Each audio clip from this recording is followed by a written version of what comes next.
She stood on the porch of the old church with her last suitcase in her hand, though it wasn't really a suitcase, just a worn-out flour sack tied with rope.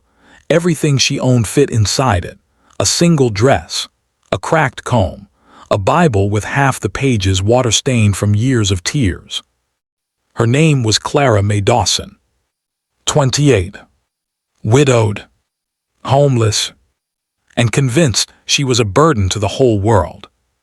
Her husband had passed 2 winters ago from fever. Then the drought hit. The crops died. The bank took the farm. And the town, the very town she grew up in, seemed to look through her like she was a ghost wandering between the living. That evening, as the wind brushed dust across the empty street, Clara stood alone, unsure where to go next. She whispered to herself the line she'd been repeating for months. "I don't deserve love. I don't deserve anything." She didn't know someone was watching her from the edge of the road. A tall man on a bay horse, broad shoulders, long black coat, a scar across his jaw that caught the moonlight. He looked rough enough to intimidate anyone, but somehow not her. There was something gentle in the way he held the reins, something patient, almost sad. His name was Colt Maddox, 40 years old. Widowed too. A rancher with miles of land, and a heart that hadn't healed since losing his wife 8 years ago. Colt had seen Clara before, around town. Quiet, polite, always carrying the weight of the world as if she didn't know she wasn't meant to carry it alone. He watched her now, trembling on that church porch, and for the first time in a long time, something in his chest stirred. Clara stepped off the porch, the sack slipping slightly from her fingers. She didn't see the loose board on the step until her foot caught it. She stumbled. Colt swung down from his horse in a flash. His hand wrapped around her arm before she could fall. "Easy," he murmured. Clara flinched. I'm fine, you didn't have to." "I know," he said, "but someone should." She stared at him, confused. Most men in town ignored her. She wasn't pretty in a loud way. She wasn't rich enough to matter. She didn't wear bright dresses or smile much. But something about the way this cowboy looked at her, calm, steady, made her throat tighten. Colt let go of her slowly. "You headed somewhere." Clara glanced at the dusty road. Anywhere, nowhere. She swallowed hard, just away. Colt looked at the small sack. "That all you got?" She nodded. "You eat today?" he asked. Clara hesitated. "Not since yesterday morning." He didn't ask another question. He simply picked up her sack, secured it to the saddle, and said, "Come on." She blinked. "Where?" "My ranch," he said. "You're not wandering the night alone." I can't go with you." Her voice trembled. "People will talk." "People always talk," Colt said. "They just don't always say the truth." Clara took a step back. "I don't deserve charity." He leveled his gaze on her. "This ain't charity." "What is it then?" she whispered. He tipped his hat. "Decency." His voice was calm, but something about it cut straight through the walls she'd built around herself. She shook her head slowly. "I don't deserve help." Colt watched her closely, as if weighing every tremble in her voice. "Maybe not," he said softly, "but you deserve better than starving on a road." Clara closed her eyes. Her hands were shaking. Her heart felt heavy as an anvil. She whispered the words she hated herself for believing. "I don't deserve love." The moment she said it, something in Colt's face changed. His jaw tightened, not in anger but in hurt, as if the words wounded him too. He stepped closer, lowering his voice so only she would hear. "You deserve me." Her breath caught. "Not help. Not pity. Not protection. Me." Colt Maddox, a man who hadn't let anyone close in nearly a decade, had just spoken words she didn't know she desperately needed. Clara stared at him, trembling. "Why would someone like you want someone like me?" He held her gaze without flinching. "Because I see you," he said.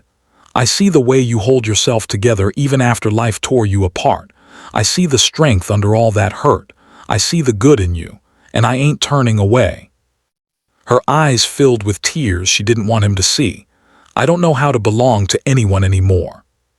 Colt reached out slowly, gently, taking her hand like it was something fragile. "Then belong to me," he said.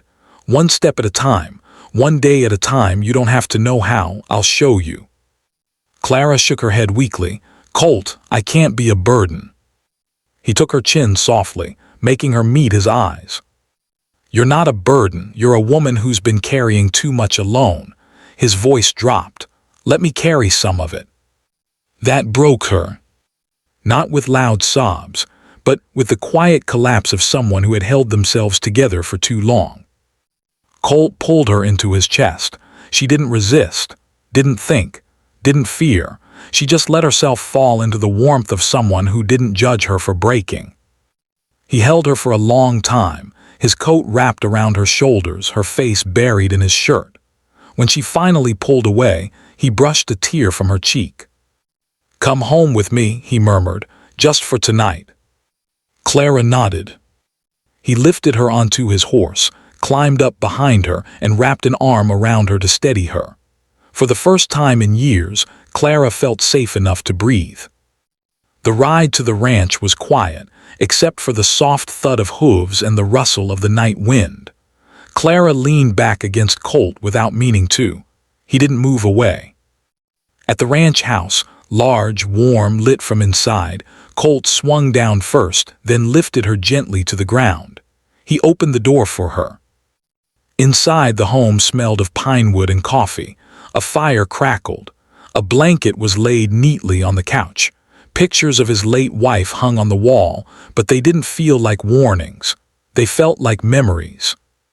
Clara stood awkwardly near the table. Colt set a warm bowl of stew in front of her. She stared at it. "I haven't eaten at a table since." "I know," he said gently. "Sit." She did. Halfway through her meal, her lip trembled again. "You shouldn't be doing this for me." He sat across from her. "I'm doing it because I want to." Clara looked confused, almost frightened of believing him. Colt leaned forward, his voice deep and steady. "You're not broken," he said. "You're hurt, and hurt people need care, not judgment." She wiped her eyes. "I don't think I remember how to be loved." Colt stood, walked around the table, and knelt beside her chair. "That's all right," he whispered.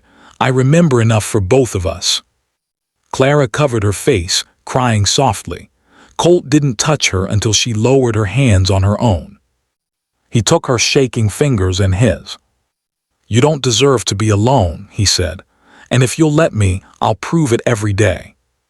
Her voice cracked. "Why me?" "Because," he said simply, "your soul called to mine." Clara swallowed hard. "And if I don't know how to love you back?" "You will," he said. "When you're ready, I can wait."